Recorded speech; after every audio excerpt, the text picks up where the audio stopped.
Je l'ai souvent dit dans mes tutoriels sur On-One Photo-Raw, travailler avec les masques dans ce logiciel de retouche photo, c'est un vrai plaisir. C'est un plaisir à cause de l'interface, c'est un plaisir à cause de l'efficacité et des outils qu'on a pour créer les masques.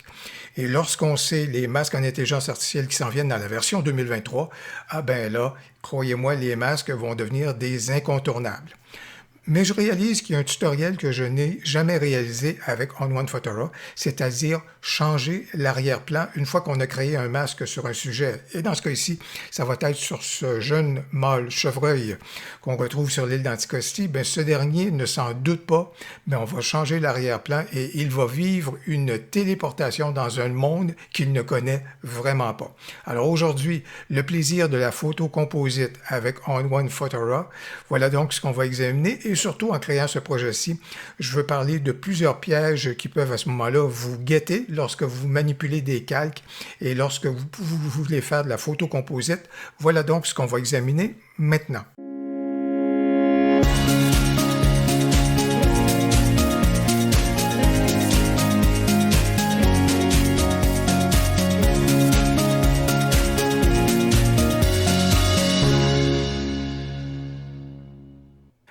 En faisant le choix de travailler avec On-One Photo-Raw, vous avez choisi de travailler avec un logiciel qui a de très belles possibilités créatives et des outils très avancés, à l'instar de Photoshop, mais heureusement sans la courbe d'apprentissage de Photoshop. Et aujourd'hui, l'opération qu'on veut réussir à faire, sélectionner ce chevreuil et l'intégrer dans un nouvel arrière-plan. Il y a déjà un premier enjeu qui se dessine. C'est-à-dire que lorsqu'on importe une photo dans le logiciel, il y a une zone de travail qui se crée en arrière-plan. Pour bien comprendre le principe de la zone de travail, je vous renvoie vers une vidéo en haut à droite qui porte sur le sujet, au sujet d'un projet que j'avais fait dans la photo composite. Ça va vous permettre de visualiser la zone de travail qui s'est créée en arrière-plan. Or, cette zone de travail-là, le plus possible, on veut qu'elle corresponde à la finalité de notre photo. Et là, j'ai deux formats. Vous le voyez bien. À la gauche, c'est un format portrait et la photo d'arrière-plan a une certaine dimension. Et à la droite, c'est un format paysage et la photo a une autre dimension.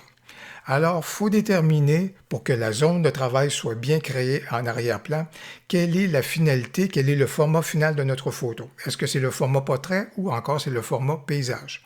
Alors, dans mon cas, moi, la finalité veut être celle de la photo de gauche. Voilà pourquoi il est important d'importer cette photo-ci en premier lieu dans On-One afin que la zone de travail corresponde donc à ma finalité. J'ai donc intégré ma photo dans On-One Photo-Raw. Ça a créé un calque qui est celui-ci, qui est juste là.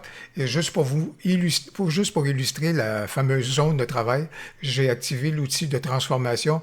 Et regardez, je déplace ma photo et regardez ce qui est en arrière. C'est une zone à damier, comme vous pouvez donc le constater. Alors voilà donc la différence entre votre photo et la zone de travail qui est donc créée en arrière-plan. Je clique ici sur Annuler pour que ma photo revienne dans la zone de travail qui a été créée. Alors, j'ai donc mon calque qui est juste là et je vais demander à On-One et on va aller chercher, ajouter une couche à partir d'un fichier. Oui, absolument.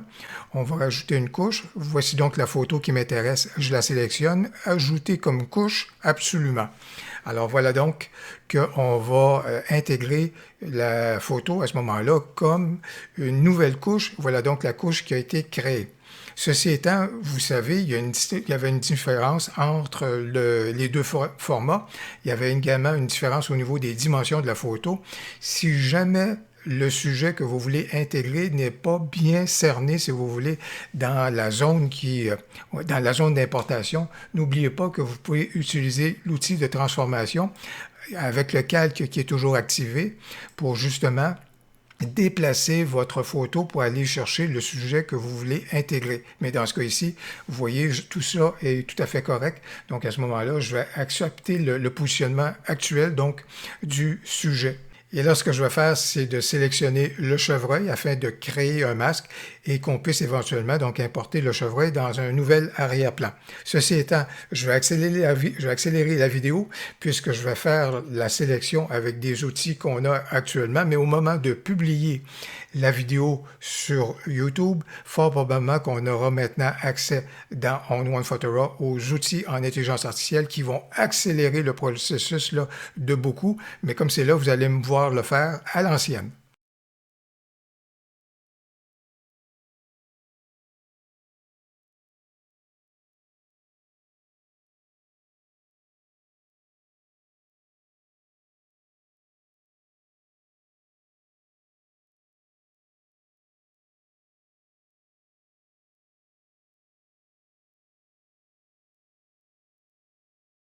La sélection a donc opéré et le masque s'est créé. Et voilà donc que mon sujet est par-dessus le nouvel arrière-plan. Pourquoi est-ce qu'il est par-dessus et pourquoi est-ce qu'à ce moment-là, l'ordre est tout à fait correct? C'est parce que le calque de mon sujet est à l'étage supérieur. Et puisque le masque s'est créé, ça a donc retiré l'arrière-plan et voilà pourquoi on voit le nouvel arrière-plan. Mais si jamais vous avez commencé en inversant peut-être l'ordre de travail, à ce moment-là que votre sujet, vous avez commencé en faisant la sélection du sujet et ensuite vous avez importé l'arrière-plan, mais tant et aussi longtemps que le sujet est à l'étage inférieur, voilà donc pourquoi vous avez créé votre masque. Tout cela, l'arrière-plan a été retiré, mais il n'est pas par-dessus le nouvel arrière-plan. Vous avez juste besoin à ce moment-là de prendre votre calque et de l'amener à l'étage donc supérieur de cette façon-ci. Et voilà donc comment on parvient donc à avoir la bonne disposition ou l'ordre des calques dans le bon ordre à ce moment-là pour continuer notre projet. Alors l'ordre des calques ici, c'est le deuxième enjeu qui à ce moment-là est déterminant pour bien réussir la manœuvre. Alors dans ce cas ici, j'ai activé le calque du sujet. Je vais donc aller chercher mon outil de transformation. Et avec mon outil de transformation, en m'assurant d'appuyer sur la majuscule, je veux conserver le bon ratio au niveau donc de mon sujet. Mais vous devinez qu'à ce moment-là, on va relocaliser celui-ci. On va certainement diminuer à ce moment-là sa taille. Et là, je m'aperçois qu'il y a une portion de l'arrière-plan donc du sujet précédent qui est resté. Pas de souci, c'est facile à corriger. Je vais encore diminuer la taille de mon sujet pour l'amener un peu plus de cette façon-ci. Alors, actuellement, mon calque, il est donc sélectionné et vous voyez qu'il y a un bout d'arrière-plan encore qui est là. J'ai juste besoin de réactiver à ce moment-là mon masque. Mes outils de masque sont là et dans ce cas ici, je peux tout simplement choisir un pinceau pour venir corriger la situation et on va tout simplement utiliser le pinceau. Vous voyez comme c'est là pour faire disparaître les résidus de l'ancien arrière-plan. Et ce que je pourrais faire également, c'est de zoomer dans ma scène. Et je vais profiter également donc de l'outil en question, tout simplement pour aller corriger la situation et retirer à ce moment-là des vestiges là, de l'ancien arrière-plan. Le troisième enjeu d'importance qu'on a maintenant, c'est de concilier les coloris, les nuances, le rendu de l'une et l'autre des photos. Alors, par exemple, dans ce cas ici, au niveau de mon chevreuil, je vois qu'il arrive avec ses couleurs d'anticosti, alors que l'arrière-plan, comme c'est là, vous voyez que ses caractéristiques. Alors, l'enjeu, c'est vraiment de travailler pour faire des ajustements. Et ce que je vais faire dans ce cas ici, au niveau, vous le voyez, au niveau de la structure n'est pas très bien définie au niveau de l'arrière-plan. Il faut s'assurer que je suis en train de travailler, comme c'est là, sur le calque du chevreuil. Alors, c'est pour ça que ça a l'importance de regarder et d'activer à ce moment-là le calque approprié sur lequel on veut apporter les ajustements. Alors, comme c'est là, je travaille sur le chevreuil. Au niveau de la vibrance, vous voyez comment les couleurs sont complètement désaturées. Alors voilà donc pourquoi je ramène donc la vibrance là. Vraiment, là, je diminue celle-ci là, de beaucoup. Je vais profiter de certains effets dans ON1 pour continuer de travailler là-dessus. Dans ce sens-là ici, la dérivation de Javel, je pense que ça va justement atténuer encore plus les couleurs et ça, c'est tout à fait correct. Au niveau de lueur, juste ici, je pense que je travaillerai. Vous voyez comment il y a des zones un peu plus prononcées, des zones un peu plus noires au niveau donc de tout cela. Alors ça pourrait apporter quelque chose, là, aller dans le sens de cet élément-là. Au niveau de mon outil précédent, dérivation de Javel, je m'aperçois que je serais beaucoup mieux de ramener ça ici justement. Un dernier enjeu d'importance à comprendre, c'est par exemple, dans ce cas-ci, j'aimerais bien travailler avec le tampon de duplication pour sélectionner un endroit et apporter des corrections autour des pattes, donc du chevreuil. Le petit hic, et là, ce qu'il faut comprendre, c'est qu'on travaille avec deux calques distincts. C'est-à-dire que là où je veux sélectionner de la matière, ça appartient à un calque, et là où est-ce que je veux corriger la situation, ça appartient à un autre calque. Alors le tampon de duplication, vous ne comprendrez pas pourquoi, mais ça ne fonctionnera pas. La seule façon de pouvoir y arriver à ce moment-là, lorsqu'on est satisfait du rendu de nos deux photos, lorsqu'on a ajusté nos rendus et nos coloris, à ce moment-là, c'est d'aller dans Couche et de se créer un nouveau calque estampillé. Ce qui va donc jumeler nos deux calques et là, le tampon de duplication va pouvoir opérer. Dans ce cas ici, je me suis donc créé un nouveau calque estampillé et vous voyez la correction que j'ai pu apporter autour justement des pattes du chevreuil. Vous voyez donc la chose. Ça a donc créé un nouveau calque estampillé. Je suis capable de poursuivre les retouches sur ce calque estampillé-là. La preuve, j'ai apporté un élément juste ici grâce aux brosses dans On-One Photora. C'est vraiment super intéressant. Et je vais apporter un autre effet. Alors dans ce cas-ci, je suis dans des ajustements locaux.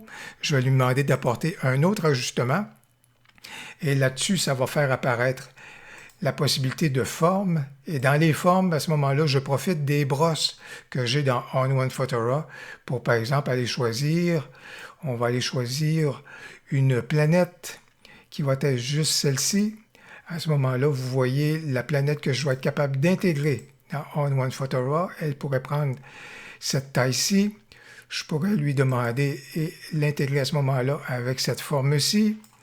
Je peux vouloir l'intégrer en indiquant une couleur pour l'intégrer, c'est-à-dire que dans ce cas-ci, ce serait la forme noire. Je sélectionne ça. Par contre, mon opacité, je vais la mettre autour de 80% ou un truc du genre. Et je pourrais donc intégrer ma planète à peu près juste ici, de cette façon-ci. Alors, vous voyez, c'est donc quelque chose qu'on est en mesure d'apporter de cette façon-là. Et étant donné qu'elle est un petit peu trop présente, je juste diminue à ce moment-là l'ajustement et l'opacité de la chose, juste pour suggérer à ce moment-là que derrière tout ce brouillard-là, il y a une planète qui se dessine donc en haut dans le ciel.